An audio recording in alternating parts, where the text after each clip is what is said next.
Ayan, good morning mga tol. Dito ako ngayon sa lugar kung saan huling dumaan si Bagyong Uwan. Ayan, alas 10 ng gabi ay sobrang lakas ng hangin. Parang liliparin na yung bubong mga tol. So, ayan mga tol, tingnan niyo yung mga puno. Malagas yung dahon.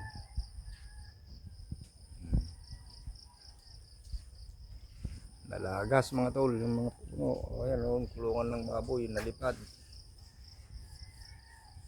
yung bubong.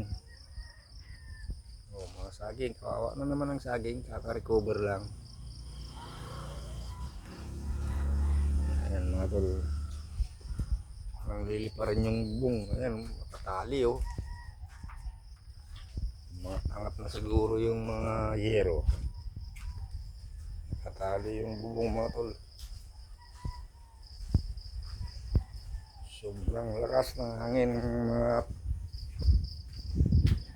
8 to 10. Ayan mga tol, puro tumbang puno. Bali ang puno. Ayan mga tol, tingnan nyo. May umangat na isa doon sa ibabaw. Ayan tanggal siguro yung tornilyo. Sobrang lakas. May tali. Ayan mga tol, nakalbo na yung gubat.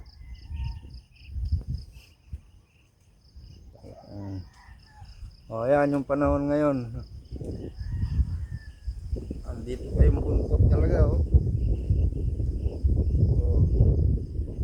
kita nyo yan, may hangin pa rin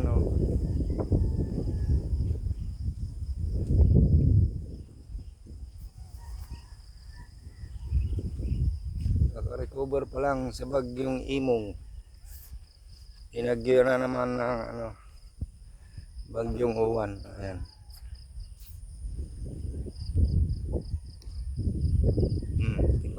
Iba yung mga kubo-kubo mga tol.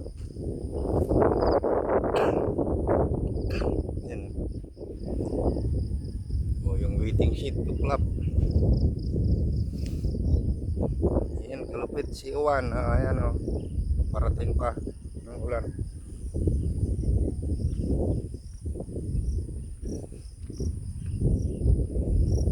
Maulap pa rin mga tol.